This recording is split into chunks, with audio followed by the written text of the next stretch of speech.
Hello नमस्कार साथियों, आप सभी का आपके अपने YouTube channel best education light में एक बार पुनः स्वागत।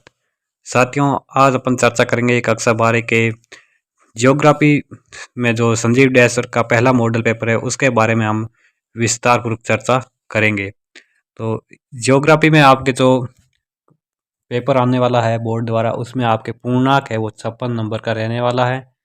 और इसमें आपको ये संजीव डैशर के जो जितने भी मॉडल पेपर है वो हर सहित PDF प्रोवाइड करवाई जाएगी हमारे द्वारा। तो इसलिए आप वीडियो में अंत तक बने रहेगा। आज अपन है जो भूगोल विषय का मॉडल पेपर सॉल्व करने जा रहे हैं और एक एक हमारे द्वारा सभी मॉडल पेपर सॉल्व करवाए जाएंगे। भूगोल, इतिहास, राजनीति विज्ञान, हिंदी साहित्य, हिंदी अनिवार्य, इंग्लिश और चित्रकला सभी विषयों के मॉडल पेपर हम जल्द ही यहाँ पर अपलोड करने वाले हैं। और उनकी जो मॉडल पेपरों की PDF है वो भी हमारे द्वारा हमारे Telegram group best education light में सेंड कर दी जाएगी, जिसका लिंक आपको वीडियो के डिस्क्रिप्शन में मिल जाएगा। वहाँ से आप आसानी से इस PDF को डाउनलोड कर सकते हैं। तो आइए शुरुआत करते हैं आज के इस सेशन की, जिसमें पहले आता है आपका खंड है, जिसमें खंड है में आपके जो ऑब्जेक्टिव टाइप क्वेश्चन है उनकी यहाँ पर चर्चा करते हैं। तो इसमें पहला क्वेश्चन है कि नव निश्चयवाद की संकल्पना किसने प्रस्तुत की।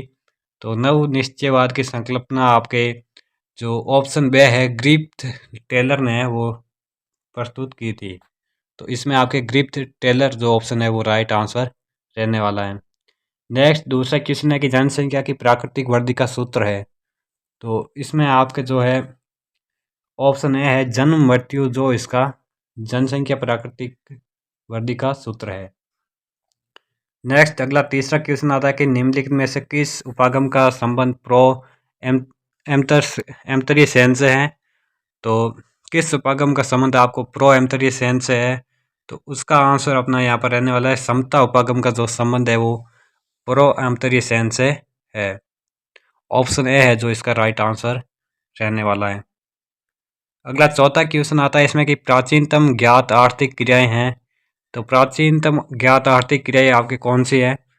तो इसमें आपके जो ऑप्शन दे है भोजन संग्रहण आखेट है जो इसकी प्राचीनतम आर्थिक क्रियाएं हैं, जो ऑप्शन दे है इसका राइट आंसर रहने वाला है।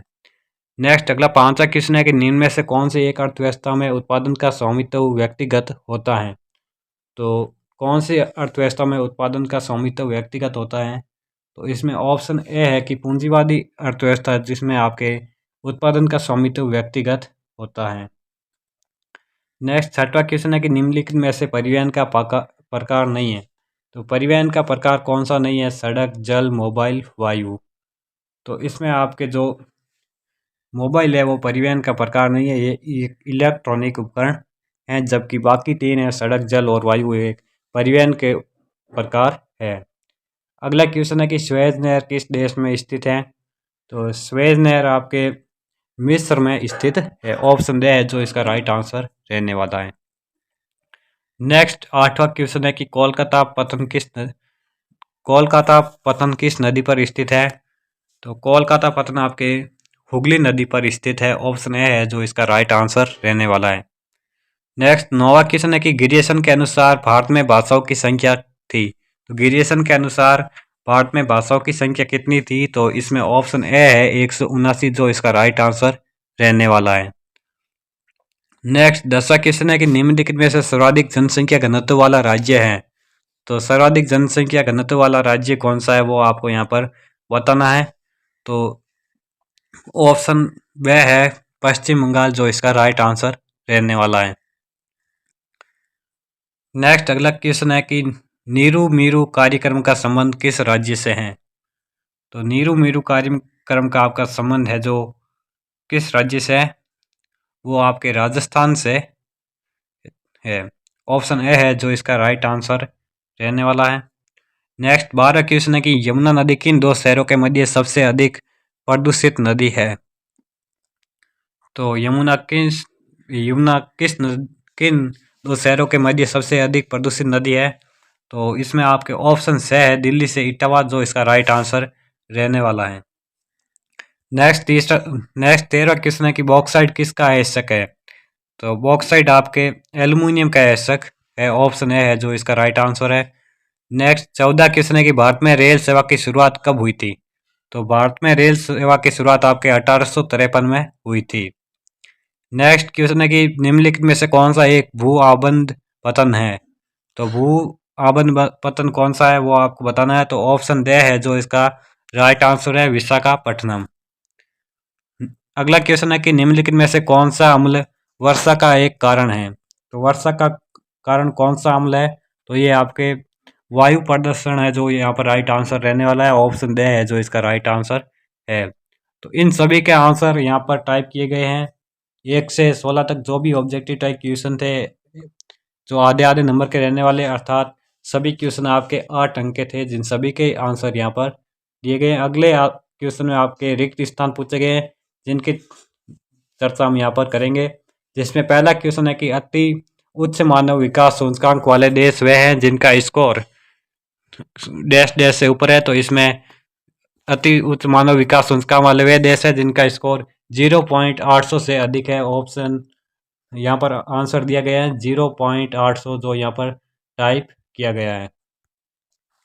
अगला क्वेश्चन है कि मिश्रित कृषि में फसल उत्पादन एवं पशुपालन दोनों को समान महत्व दिया जाता है। इसमें आपके पशुपालन रिक्त स्थान में करेक्ट आंसर है। अगला क्वेश्चन है कि प्रत्येक सड़क जो दो नोडों को जोड़ती हैं वो क्या कहलाती है। तो वो आपके योजक कहलाती है। यहाँ पर योजक आंसर आपके रिक्त स्थान में सही रहेगा। अगला क्वेश्चन है कि यूरोप में विश्व का संघनतम रेल तंत्र पाया जाता है। तो यहाँ पर आपके यूरोप था जिसमें आपके विश्व का संघनतम रेल तंत्र पाया जाता है।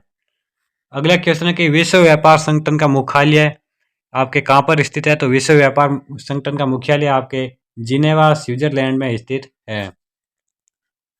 अगला क्वेश्चन है कि राष्ट्रीय युवा नीति कब आरंभ की गई। तो राष्ट्रीय युवा नीति आपके 2014 में आरंभ की गई थी।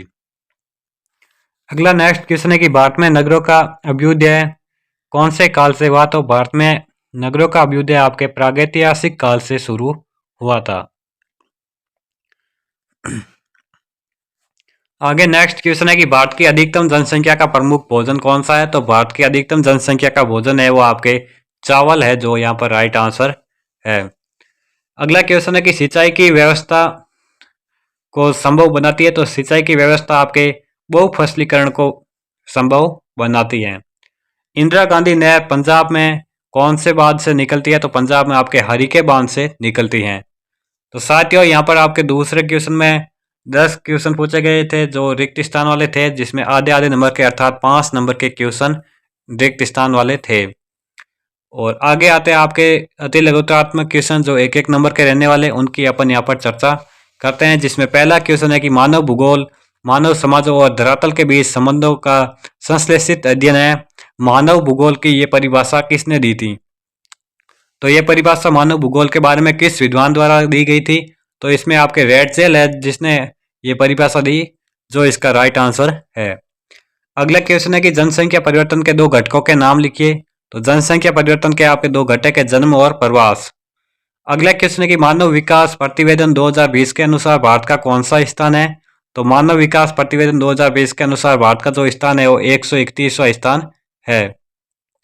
अगला क्वेश्चन है कि विनिर्माण का शाब्दिक अर्थ लिखिए। तो विनिर्माण का शाब्दिक अर्थ है आपके हाथ से बनाना। और अगला क्वेश्चन है कि WTO का पूरा नाम लिखिए। तो WTO का पूरा नाम है विश्व व्यापार संगठन। तो विश्व व्यापार संगठन जिसके अभी हमने रिक्त स्थान में जाना, उसका जो मुख्यालय है वो आपके जिनेवा स्विट्जरलैंड में स्थित है। और जो इसका है शॉर्ट नाम है WTO।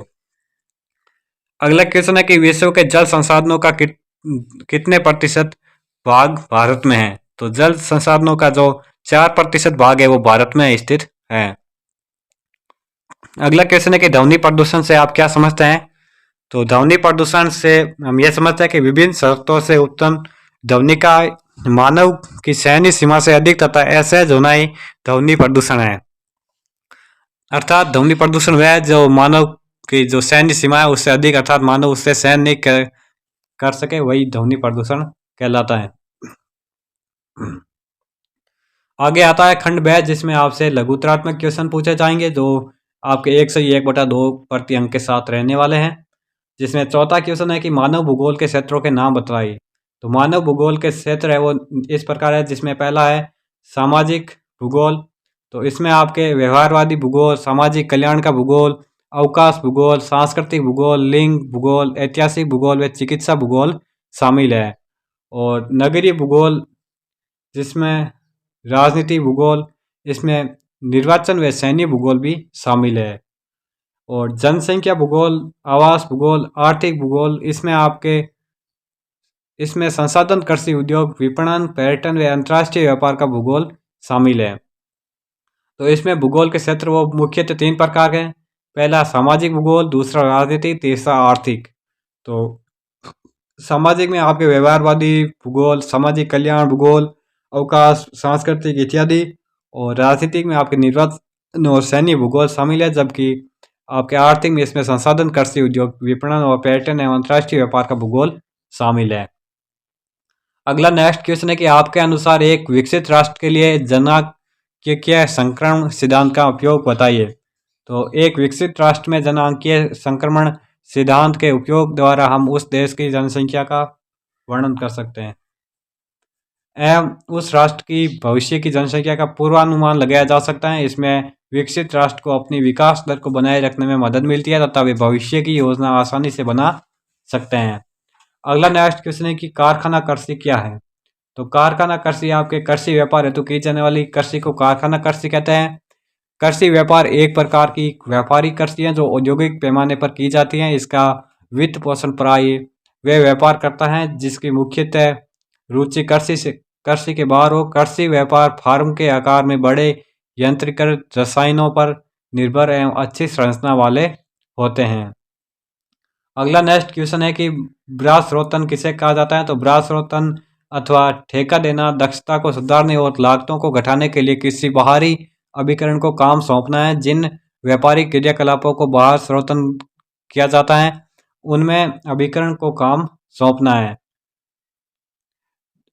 जिन क्रियाकलापों को ब्राह्मण स्रोतन किया जाता है उनमें सूचना प्रौद्योगिकी, मानव संसाधन, ग्राहक सहायता, कॉल सेंटर सेवाएं और कई बार विनिर्माण तथा अभियांत्रिकी भी सम्मिलित की जाती हैं। अगला क्वेश्चन है कि नौसेना पतन से आप क्या समझते हैं। तो नौसेना पतन विशेष रूप से सामरिक महत्व के पतन होते हैं। ये पतन युद्धक जहाज़ों को सेवाएं देते हैं तथा उनके लिए मरम्मत कार्यशालाएं चलाते हैं। भारत में कोची तथा कारवाड़ इस प्रकार के पतन का उदाहरण है। अगला क्वेश्चन है कि जनसंख्या वृद्धि को परिभाषित कीजिए। तो जनसंख्या वृद्धि को हम यहाँ पर इस प्रकार परिभाषित करेंगे कि जनसंख्या वृद्धि अथवा जनसंख्या परिवर्तन का अभिप्राय किसी क्षेत्र में समय की निश्चित अवधि के दौरान बसे हुए लोगों की संख्या में परिवर्तन से है। ये परिवर्तन धनात्मक भी हो सकता है और ऋणात्मक भी हो सकता है। इसमें निरपेक्ष संख्या अथवा प्रतिशत के रूप में भी अभिव्यक्त किया जा सकता है। तो अर्थात कहने का तात्पर्य यह है कि निश्चित क्षेत्र में बसे जनसंख्या में जो परिवर्तन हो रहा है वही आपकी जनसंख्या वृद्धि कहलाता है। अगला क्वेश्चन है कि स्मार्ट सिटी मिशन के उद्देश्य बताइए। तो स्मार्ट सिटी मिशन का उद्देश्य उन शहरों को बढ़ावा देना है जो आधारभूत सुविधा, साफ तथा सतत पर्यावरण और उसमें अपने नागरिकों को बेहतर जीवन प्रदान करते हैं। स्मार्ट शहरों की एक विशेषता आधारभूत सुविधाओं को सेवाओं के लिए स्मार्ट समाधानों को लागू करना है। इस योजना का उद्देश्य एक ऐसे संघन क्षेत्र पर ध्यान केंद्रित करना है जो एक मॉडल के रूप में अन्य बढ़ते हुए शहरों के लिए लाइट हाउस का काम करते हैं। अगला नेक्स्ट क्वेश्चन है कि स्वर्णिम चतुर्भुज परियोजना पर टिप्पणी लिखिए। तो स्वर्णिम चतुर्भुज परियोजना, इस परियोजना के अंतर्गत आपके 5,846 किलोमीटर लंबी 4 या 6 लाइन वाली उच्च संघनता के यातायात गलियारों का निर्माण किया जा रहा है। ये परियोजना देश के 4 विशाल महानगरों दिल्ली, मुंबई, चेन्नई और कोलकाता को आपस में जोड़ती हैं। स्वर्णिम चतुर्भुज के निर्माण के बाद भारत के इन महानगरों के मध्य समय, दूरी तथा यातायात में आने वाली लागत महत्वपूर्ण रूप से कम हो जाएगी। तो ये आपके स्वर्णिम चतुर्भुज योजना है जो मुंबई, दिल्ली और चेन्नई तथा कोलकाता को आपस में जोड़ने हेतु इस उद्देश्य के साथ बनाई गई। अगला नेक्स्ट क्वेश्चन है कि आज़ादी के बाद भारत के आयात संगठन के बदलते प्रारूप को संक्षेप में समझाइए।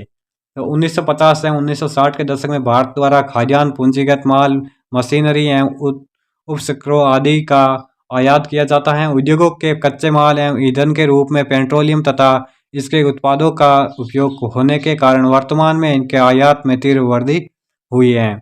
इनके अतिरिक्त भारत में अन्य वस्तुओं जैसे मोती व उपरत्न, स्वर्ण, चांदी, धातु में अयस्क धातु, छीजन, अलोह धातुएं, इलेक्ट्रॉनिक वस्तुएं आदि के आयात में वृद्धि हुई है।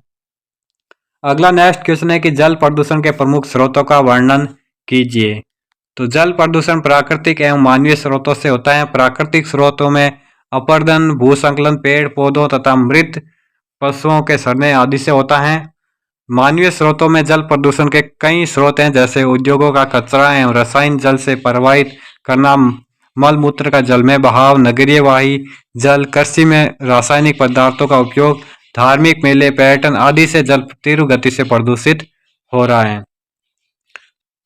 तो साथियों, हमारा शुरू हो रहा है खंड 6, जिसमें आपके क्वेश्चन पूछे जाएंगे। वो आपके दीर्घ उत्तरीय क्वेश्चन रहेंगे, जिसमें आपके प्रत्येक क्वेश्चन है वो आपके 3 अंक का रहने वाला है। तो इसमें 14वां क्वेश्चन है कि निम्नलिखित पार महाद्वीपीय रेल मार्गों पर टिप्पणी लिखिए। तो पार साइबेरियम रेल मार्ग और पार कैनेडियम रेल मार्ग पर आपको टिप्पणी लिखनी है। तो अथवा में दिया गया कि निम्नलिखित समुद्री मार्गों पर टिप्पणी लिखिए। उत्तरी अटलांटिक, भूमध्य सागर, हिंद महासागरीय। तो इन अथवा में से आपको कोई एक क्वेश्चन करना है।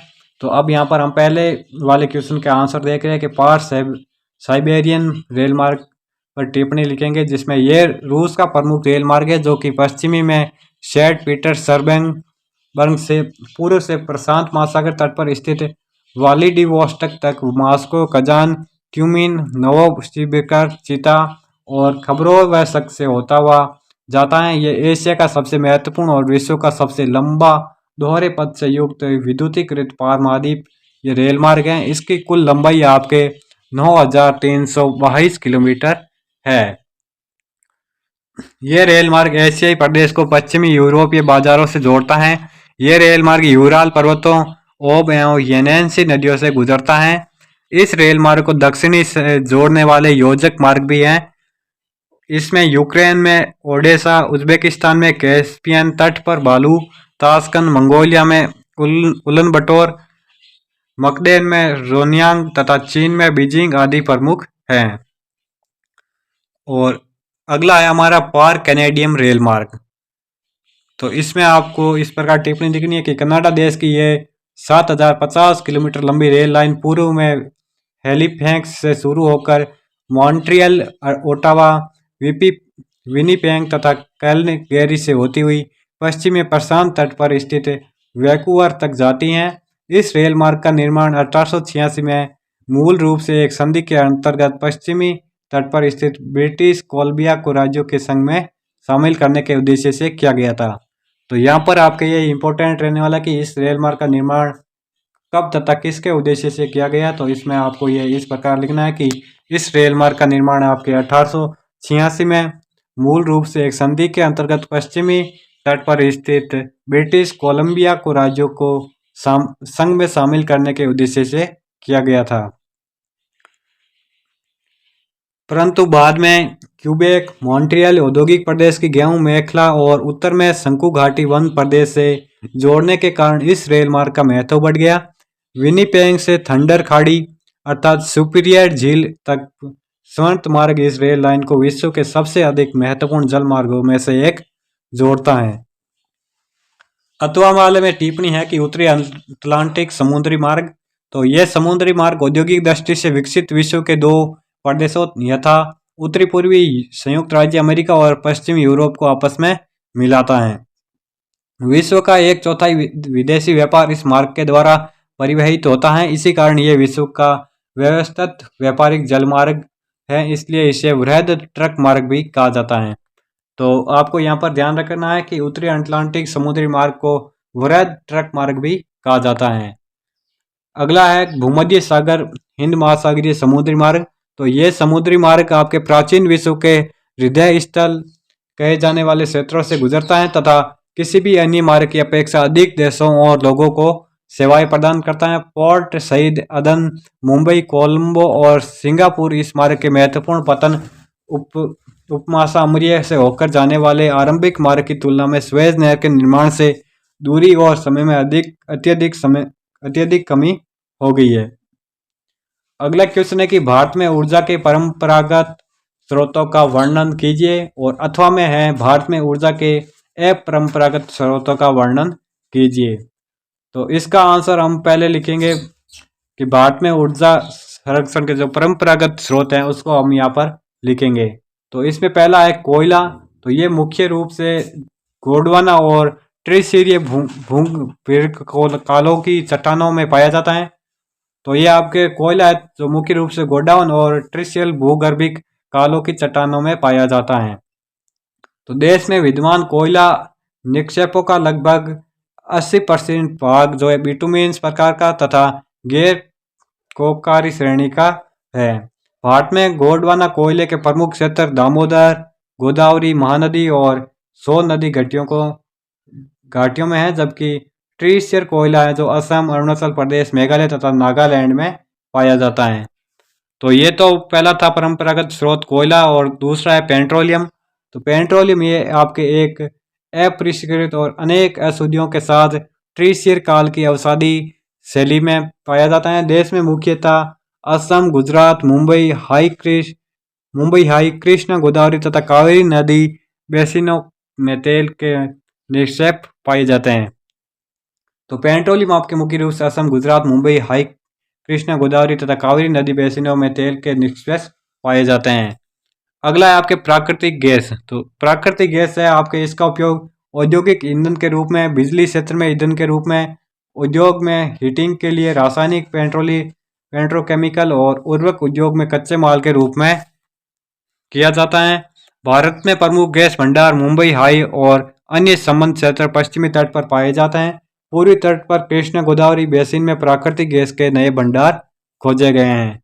अब देखते हैं अथवा का आंसर, जिसमें भारत में ऊर्जा के अपरंपरागत स्रोतों को हम जानते हैं, जिसमें पहला अपरंपरागत स्रोत है आपके नाभिकीय ऊर्जा। तो ये ऊर्जा मुख्यतः यूरेनियम और थोरियम खनिजों से प्राप्त की जाती है। भौगोलिक दृष्टि से यूरेनियम मुख्य रूप से झारखंड के सीएम भूम तांबा पट्टी में तथा थोरियम केरल तट की बालू में मोनाजाइट एवं इल्मेनाइट से प्राप्त किया जाता है। और अगला है आपके सौर ऊर्जा। इसका प्रयोग सामान्यतः हीटर, फसल, शुष्कों, कुकर आदि उपकरणों में किया जाता है, और सौर ऊर्जा उत्पादन की अधिक संभावनाएं देश के पश्चिमी राज्य गुजरात व राजस्थान में है। अगला है पवन ऊर्जा। ये प्रदूषण मुक्त और ऊर्जा का असामान्य स्रोत है। पवन की गतिज को टर्बाइन के माध्यम से विद्युत ऊर्जा में बदलने से प्राप्त ऊर्जा पवन ऊर्जा कहलाती है। देश में पवन ऊर्जा की अनुकूल दशाएं राजस्थान, गुजरात, महाराष्ट्र व कर्नाटक में है। अगला आपके ज्वारीय तथा तरंग ऊर्जा। तो ज्वारीय तरंगे और महासागरीय धाराएं ऊर्जा के व्यापक भंडार गृह हैं। भारत में तटों के समीप ज्वारीय ऊर्जा विकसित करने की व्यापक संभावनाएं है। अगला आपके भूतापीय ऊर्जा। तो भूतापी में आपके पृथ्वी के गर्भ से निकलने तप्त मैग्मा, गर्म झरनों एवं गीजर कुंपों से निकलते गर्म पानी के साथ अत्यधिक मात्रा में उष्मा भी निकलती है, जिसमें ताप ऊर्जा उत्पन्न की जा सकती है। अगला है आपकी जैव ऊर्जा। जैविक उत्पादों जैसे कृषि अवशेष, नगरपालिका, औद्योगिक तथा अन्य अपशिष्ट से प्राप्त ऊर्जा जैव ऊर्जा कहलाती है। इस ऊर्जा को विद्युत ऊर्जा, ताप ऊर्जा और खाना पकाने के लिए गैस में परिवर्तित किया जाता है। अगला नेक्स्ट क्वेश्चन है, जिसमें आपके पर्वतीय क्षेत्र विकास कार्यक्रम को अधिक प्रभावी बनाने हेतु आपके उपाय सुझाएं, और अथवा में है कि इंदिरा गांधी नहर कमांड क्षेत्र में सतत पोषणीय विकास को बढ़ावा देने के लिए उपाय सुझाइए। तो पहले लिखते हैं पर्वतीय क्षेत्र विकास का कार्यक्रम। तो पर्वतीय क्षेत्र विकास कार्यक्रम को 5वीं पंचवर्षीय योजना में प्रारंभ किया गया। इसके अंतर्गत उत्तराखंड मिकीर पहाड़ी, असम की कछार की पहाड़ियाँ, पश्चिम बंगाल का दार्जिलिंग जिला और तमिलनाडु के नीलगिरी आदि को मिलाकर कुल 15 जिले शामिल हैं। 1981 में पिछड़े क्षेत्रों पर राष्ट्रीय समिति ने उन सभी पर्वतीय क्षेत्रों को पिछड़े पर्वतीय क्षेत्रों में शामिल करने की सिफारिश की थी जिनकी ऊंचाई लगभग 600 मीटर से अधिक है और जिसमें जनजातीय विकास उप योजना लागू नहीं है। पर्वतीय क्षेत्र विकास कार्यक्रम के अंतर्गत राष्ट्रीय समिति द्वारा पहाड़ी क्षेत्रों में विकास के लिए निम्नलिखित 6 सुझाव दिए गए हैं, जिसमें पहला सुझाव है कि सभी लोग लाभान्वित हो, केवल प्रभावशाली व्यक्ति ही नहीं। दूसरा है स्थानीय संसाधनों और प्रतिभाओं का विकास किया जाए। तीसरा है जीविका निर्वहन और अर्थव्यवस्था को निवेश उन्मुखी बनाना। चौथा है अंतर प्रादेशिक व्यापार में पिछड़े क्षेत्रों का शोषण न हो। पांचवा है पिछड़े क्षेत्रों की बाजार व्यवस्था में सुधार करके श्रमिकों को लाभ पहुंचाना। और छठवा है पारिस्थितिकी संतुलन को बनाए रखना। और अथवा में आपके जो इंदिरा गांधी नहर कमांड क्षेत्र में सतत पोषणीय विकास को बढ़ावा देने हेतु निम्न उपाय किए जा सकते हैं। तो निम्न उपाय आपके इस प्रकार है, जिसमें पहला है इस कमांड क्षेत्र में सतत पोषणीय विकास हेतु सबसे महत्वपूर्ण सुझाव यह है कि जल प्रबंधन नीति का कठोरता से क्रियान्वयन किया जाना चाहिए तथा फसल एवं चारागाह क्षेत्रों का विकास किया जाना चाहिए। तो ये आपका पहला सुझाव था। दूसरा सुझाव है इस क्षेत्र में मुख्य रूप से कम पानी की आवश्यकता वाली फसलों को बोया जाना चाहिए। किसानों को बागाती कृषि के अंतर्गत खट्टे फलों की खेती करनी चाहिए। तीसरा है इसमें कि कमांड क्षेत्र विकास कार्यक्रम जैसे नालों को पक्का करना, भूमि विकास तथा समतल और पहाड़बंदी पद्धति को प्रभावी रूप से कार्यान्वित किया जाना चाहिए ताकि बहते जल की क्षति को रोका जा सके। और चौथा पॉइंट है इसमें आपके जलांक्रांत एवं लक्षण से प्रभावित भूमि का पुनरुद्धार किया जाना चाहिए। और पांचवा है इसमें कि इस प्रदेश में वनीकरण वृक्षों की रक्षण मेखला का निर्माण तथा चारागाह का विकास किया जाना चाहिए। और छठवां पॉइंट है कि निर्धन आर्थिक स्थिति वाले भू आवंटियों को कृषि के लिए पर्याप्त मात्रा में वित्तीय और संस्थागत सहायता उपलब्ध करवाई जाए। सातवां उपाय है कि इस क्षेत्र में कृषि और इससे संबंधित क्रियाकलाप को अर्थव्यवस्था के अन्य क्षेत्रों के साथ विकसित किया जाना चाहिए। साथियों, यह था हमारा खंड 6 और अब शुरू हो रहा है खंड 10, जिसमें आपके निबंधात्मक क्वेश्चन पूछे जाएंगे जो आपके 4 अंकों के रहने वाले हैं। जिसमें पहला क्वेश्चन आपके सामने यह रहा आपकी स्क्रीन पर कि 17वां क्वेश्चन है उद्योगों की अवस्थिति को प्रभावित करने वाले कारकों का वर्गीकरण कीजिए। और अथवा में है कच्चे माल पर आधारित उद्योगों का वर्गीकरण कीजिए। तो पहले हम उद्योगों की अवस्थिति को प्रभावित करने वाले कारक लिखेंगे। तो इसमें आपके पहला कारक है बाजार तक अभिगम्यता।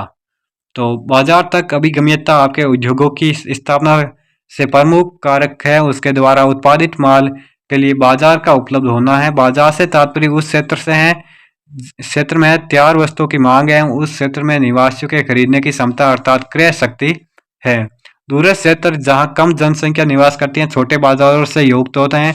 यूरोप, उत्तरी अमेरिका, जापान, ऑस्ट्रेलिया के क्षेत्र वृद्ध वैश्विक बाजार हैं क्योंकि इन प्रदेशों के लोगों की क्रय क्षमता अधिक है। दक्षिणी एवं दक्षिणी पूर्वी एशिया के घने बसे प्रदेश भी वृहद बाजार उपलब्ध कराते हैं। कुछ उद्योगों का व्यापक बाजार होता है यथा वायुयान निर्माण एवं शस्त्र निर्माण उद्योग। तो इनका जो आपके व्यापक बाजार होता है। अगला है आपके कच्चे माल की प्राप्ति तक अभिगम्यता। तो उद्योगों के लिए कच्चे माल अपेक्षाकृत सस्ता एवं सरलता से परिवहन योग्य होना चाहिए। भारी वजन, सस्ते मूल्य एवं वजन घटने वाले पदार्थों पर आधारित उद्योग कच्चे माल के स्रोत स्थल से के समीप स्थित होते हैं, जैसे इस्पात, चीनी एवं सीमेंट उद्योग। कच्चे माल के स्रोतों के समीप स्थापित उद्योगों के लिए पदार्थ की शीघ्र नष्टशीलता एक अनिवार्य कारक है। इसलिए कृषि प्रसंस्करण एवं डेयरी उत्पाद करने से कृषि उत्पादन क्षेत्रों अथवा दुग्ध आपूर्ति स्रोतों के समीप ही स्थापित किए जाने चाहिए किए जाते हैं। जबकि तीसरा पॉइंट है आपके श्रम आपूर्ति तक अभिगम्यता। तो श्रम आपूर्ति तक अभिगम्यता आपके उद्योगों की अवस्थिति में श्रम एक है जो प्रमुख कारक है। बढ़ते हुए यंत्रीकरण, स्वचालन और औद्योगिक प्रक्रियाओं के लचीलेपन ने उद्योगों में श्रमिकों पर निर्भरता को कम किया है। फिर भी कुछ प्रकार के उद्योगों में अब भी कुशल श्रमिकों की आवश्यकता होती है। चौथा पॉइंट है कि शक्ति के साधनों तक अभिगम्यता। तो वे उद्योग जिनमें अधिक ऊर्जा अर्थात शक्ति की आवश्यकता होती है वे ऊर्जा के स्रोतों के समीप ही स्थापित किए जाते हैं, जैसे एल्यूमीनियम उद्योग।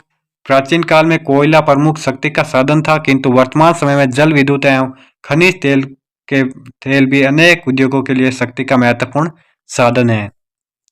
अब देख रहे हैं अथवा का आंसर, जिसमें कच्चे माल पर आधारित उद्योग। तो कच्चे माल पर आधारित उद्योगों का वर्गीकरण निम्नलिखित शीर्षकों के अंतर्गत किया गया है, जिसमें पहला आपके हैं कच्चे उद्योग का जो माल पर आधारित उद्योग हैं उसमें पहला है कृषि आधारित उद्योग। तो कृषि आधारित उद्योग में आपके खेतों से प्राप्त कच्चे माल को विभिन्न प्रक्रियाओं के द्वारा तैयार माल में बदलकर बिक्री हेतु ग्रामीण तथा नगरीय बाजारों में कृषि आधारित उद्योगों द्वारा भेजा जाता है। कृषि व्यापार एक प्रकार की वाणिज्यिक अर्थात व्यापारिक कृषि है जो कि औद्योगिक पैमाने पर की जाती हैं।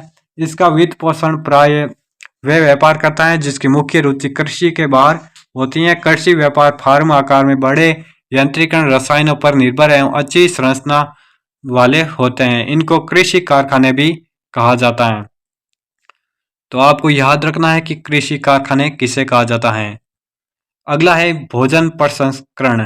तो कृषि से तैयार खाद में मलाई अर्थात क्रीम का उत्पादन, डिब्बा खाद, फलों से खाद तैयार करना तथा मिठाइयाँ शामिल की जाती हैं।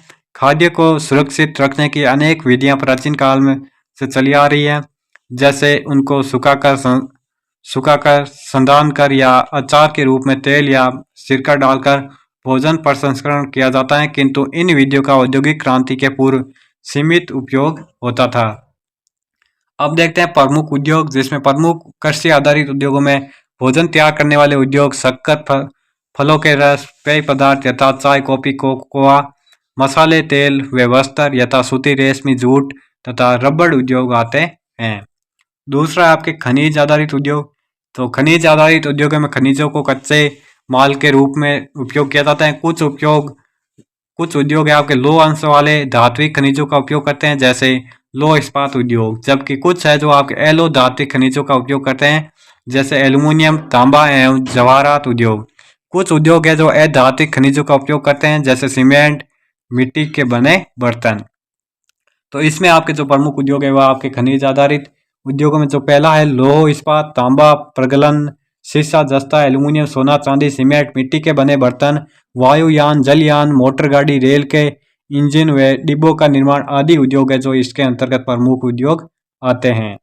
तीसरा आपके रसायन आधारित उद्योग। तो रसायन आधारित उद्योग में आपके जो प्राकृतिक रूप में पाए जाने वाले रसायन खनिजों का उपयोग होता है, जैसे पेट्रो रसायन उद्योग में खनिज तेल का उपयोग होता है। नमक, गंधक व पोटास उद्योगों में भी प्राकृतिक खनिजों को काम में लिया जाता है। कुछ रासायनिक उद्योग आपके लकड़ी व कोयला से प्राप्त कच्चे माल पर भी निर्भर करते हैं। इसमें जो आपके प्रमुख उद्योग है वो आपके रसायन आधारित उद्योगों के अंतर्गत पेट्रो रसायन, नमक, गंधक, पोटास, कृत्रिम रेशे बनाना, प्लास्टिक निर्माण आदि उद्योग आते हैं। और चौथा आपके वनों पर आधारित उद्योग। तो वनों से प्राप्त कई मुख्य व गौण उपजे कच्चे माल के रूप में उद्योगों में प्रयुक्त किए जाते हैं। फर्नीचर उद्योग के लिए इमारती लकड़ी, कागज उद्योग के लिए जो आपके लकड़ी, बांस एवं लाख उद्योग के लिए लाख वनों से ही प्राप्त होती हैं। तो इसमें जो आपके प्रमुख उद्योग है वनों पर आधारित उद्योग के अंतर्गत आपके फर्नीचर, कागज व लाख आदि उद्योग आते हैं। और पांचवा और अंतिम है जो आधारित है पशु पर आधारित उद्योग, जिसमें चमड़ा एवं ऊन वस्त्र जो है पशुओं से प्राप्त प्रमुख कच्चा माल है। चमड़ा उद्योग के लिए चमड़ा व ऊनी वस्त्र उद्योग के लिए ऊन पशुओं से प्राप्त की जाती हैं। जो हाथी दांत के लिए दांत भी हाथी से मिलता है। इसके जो प्रमुख उद्योग है वो आपके पशु आधारित उद्योग के अंतर्गत चमड़ा, ऊनी वस्त्र, हाथी दांत से निर्मित सामग्री आदि उद्योग शामिल किए जाते हैं। तो इस प्रकार हमने उद्योगों के बारे में जाना था, वन पर, कृषि पर आधारित उद्योग। और अब हमारा क्वेश्चन है 18 कि भारत में कृषि के विकास का वर्णन कीजिए और अतः भारत में तिलहन फसलों पर विस्तृत लेख लिखिए। तो भारत में कृषि के विकास का वर्णन हम इस प्रकार करेंगे कि स्वतंत्रता प्राप्ति से पूर्व भारतीय कृषि का उद्देश्य मात्र जीविकोपार्जन था, परंतु स्वतंत्रता प्राप्ति के बाद सरकार का तात्कालीन उद्देश्य खाद्यान्नों का उत्पादन बढ़ाना था। इस हेतु सरकार ने कृषि गहनता को बढ़ाना, व्यापारिक फसलों के स्थान पर खाद्यान्न फसल उगाना तथा कृषि योग्य पड़ती व बंजर भूमि को कृषि भूमि में परिवर्तित करना जैसे उपाय अपनाए गए। यद्यपि प्रारंभ में इन उपायों के से खाद्यान्न उत्पादन में वृद्धि हुई, लेकिन 1950 के दशक में अंत तक कृषि उत्पादन स्थिर हो जाने के कारण गहन कृषि जिला कार्यक्रम अर्थात IADP तथा गहन कृषि क्षेत्र कार्यक्रम IIAP कार्यक्रम प्रारंभ किए गए। परंतु 1960 के दशक के मध्य लगातार 2 अकाल पड़ने के बाद खाद्यान्नों का आयात करना पड़ा। तो आपको ये याद रखना है कि IIDP और IIAP जो कार्यक्रम आपके कब लागू किए गए, जो कब अपनाए गए थे, कब प्रारंभ किए गए, तो ये आपके 1950 के दशक में जो कृषि के उत्पादन को बढ़ोतरी देने के लिए प्रारंभ किए गए थे। तो 1960 के दशक के मध्य में जो है लगातार अकाल पड़ने के 2 बार अकाल पड़ने के कारण हमें खाद्यान्न जो आयातित करना पड़ा, और इसके बाद अंततः कृषि विकास हेतु निम्न उपाय उठाए गए। तो जो पहला उपाय है वो आपके अधिक उत्पादन देने वाले बीजों का उपयोग किया गया। तो इसमें आपके देश में कृषि के एक मौलिक और मूलभूत परिवर्तन की आवश्यकता को देखते हुए हरित क्रांति नामक एक नवीन कृषि नीति को अपनाया गया, जिसके तहत गेहूं अर्थात मैक्सिको तथा चावल फिलिप्स की अधिक उत्पादन देने वाली उन्नत किस्मों को रासायनिक खाद के साथ सिंचाई सुविधा वाले क्षेत्रों जैसे हरियाणा, पंजाब, आंध्र प्रदेश, पश्चिमी उत्तर प्रदेश तथा गुजरात में बोया गया। हरित क्रांति से खाद्यान्नों में उत्पादन में अभूतपूर्व वृद्धि हुई और देश खाद्यान्न उत्पादन में आत्मनिर्भर हुआ। तो परिणाम जो आपका रहा यहाँ पर हरित क्रांति के परिणाम स्वरूप आपके जो भारत में खाद्यान्न के में जो भारत वो आत्मनिर्भर हुआ, अर्थात खाद्यान्न संकट से भारत उभरा। दूसरा पॉइंट है कृषि जलवायु नियोजन। तो चूंकि भारत में हरित क्रांति है जो देश के सिंचित भागों तक ही सीमित थी, लेकिन अंततः इसे कृषि विकास में आई प्रादेशिक असमानता को दूर करने के लिए 1988 में योजना आयोग ने कृषि जलवायु नियोजन प्रारंभ किया। इसे कृषि, पशुपालन तथा जल कृषि को विकास हेतु संसाधनों के विकास पर भी बल मिला। तीसरा पॉइंट है यहाँ पर उदारीकरण नीति और उन्मुक्त बाजार अर्थव्यवस्था। तो इसमें आपको 1990 के दशक की उदारीकरण नीति तथा उन्मुक्त बाजार अर्थव्यवस्था में भारतीय कृषि विकास के क्षेत्र में नवीन आयामों का सूत्रपात हुआ। अब देख रहे हैं यहाँ पर अथवा का आंसर, जिसमें तिलहन की कृषि मुख्यतः उद्योग तेल निकालने के लिए की जाती है। देश में मालवा का पठार, मराठवाड़ा, गुजरात, राजस्थान के शुष्क भाग तथा तेलंगाना व आंध्र प्रदेश के रायलसीमा प्रदेश प्रमुख तिलहन उत्पादक क्षेत्र हैं। भारत में कुल कृषिगत क्षेत्र के लगभग 14% भाग पर तिलहन फसलों की कृषि की जाती है। देश की प्रमुख तिलहन फसलों में मूंगफली, तोरिया, सरसों, सोयाबीन तथा सूरजमुखी फसलों को सम्मिलित करते हैं। तो इसमें आपकी पहली तिलहन फसल आती है मूंगफली, जो भारत विश्व में 18.8% मूंगफली का उत्पादन करता है 2018 के अनुसार। तो ये मुख्यतः शुष्क प्रदेशों की वर्षा आधारित खरीफ फसल है, परंतु दक्षिण भारत में ये रबी ऋतु में बोई जाती हैं। ये देश के कुल शस्य क्षेत्र के 3.6% क्षेत्र में बोई जाती हैं। गुजरात, राजस्थान, तमिलनाडु, आंध्र प्रदेश इसके अग्रणी उत्पादक राज्य हैं। आंध्र प्रदेश भी इसका अग्रणी राज्य है। तमिलनाडु में जहाँ भी ये फसल आंशिक रूप से सिंचित है, वहाँ इसकी पैदावार अपेक्षाकृत अधिक है, और परंतु आंध्र प्रदेश है जहाँ तथा कर्नाटक में इसकी पैदावार कम है। दूसरा है आपका तिलहन फसल में प्रमुख तोरिया व सरसों। तोरिया और सरसों में बहुत से तिलहन सम्मिलित है, जैसे राई, सरसों, तोरिया व तारामीरा आदि। ये उपोष्ण कटिबंध फसलें हैं तथा भारत के मध्य व उत्तर पश्चिमी भाग में रबी की ऋतु में बोई जाती हैं। ये फसलें पाला सहन नहीं कर सकती। इसके उत्पादन में वार्षिक उतार चढ़ाव है, परंतु सिंचाई के प्रसार, बीज सुधार तथा प्रौद्योगिकी के साथ इसके उत्पादन में वृद्धि हुई है। इन फसलों के अंतर्गत क्षेत्र का लगभग 2/3 भाग सिंचित है। ये देश के कुल शस्य क्षेत्र के केवल 2.5% भाग पर ही बोए जाते हैं। इसके उत्पादन का 1/3 भाग राजस्थान में हेक्टेयर उत्पादकता राजस्थान में उत्पादित होता है तथा प्रमुख उत्पादक राज्य हरियाणा व मध्य प्रदेश है। इन फसलों की प्रति हेक्टेयर उत्पादकता हरियाणा व पंजाब में अपेक्षाकृत अधिक है। तो तोरिया और सरसों है जो सर्वाधिक उत्पादन करने वाले राज्य पंजाब और हरियाणा है, वो आपको यहाँ पर अच्छे से ध्यान रखना है। तीसरा पॉइंट है सोयाबीन व सूरजमुखी। तो सोयाबीन व सूरजमुखी जो भारत के अन्य महत्वपूर्ण तिलहन है। ये सोयाबीन अधिकतर मध्य प्रदेश से महाराष्ट्र में बोया जाता है। दोनों राज्य मिलकर देश का लगभग 90% सोयाबीन पैदा करते हैं। सूरजमुखी की फसल का संरक्षण कर्नाटक, आंध्र प्रदेश, तेलंगाना तथा इससे जुड़े महाराष्ट्र के भागों में है। देश के उत्तरी भागों में ये एक गौण फसल है, लेकिन सिंचित क्षेत्रों में इसका उत्पादन अधिक है। और अब आता है हमारा खंड, यह जो हमारा अंतिम खंड रहने वाला है, जिसमें आपके मानचित्र वाला क्वेश्चन पूछा गया है, जिसमें 19वां क्वेश्चन है कि दिए गए विश्व के रेखा मानचित्र में निम्नलिखित वाणिज्य पशुधन पालन कर वाले राष्ट्रों को अंकित कीजिए। तो वे राष्ट्र अंकित करने जो यहाँ पर वाणिज्य पशुपालन करते हैं। तो इसमें न्यूजीलैंड, ऑस्ट्रेलिया, अर्जेंटीना, अमेरिका को अंकित करना है। तो आपके यहाँ पर इस प्रकार अंकित करना है। अर्जेंटीना है जो आपके दक्षिण अमेरिका में यहाँ पर है, और ऑस्ट्रेलिया यहाँ पर, न्यूजीलैंड आपके यहाँ पर रहने वाला है अंतिम सिरे पर। और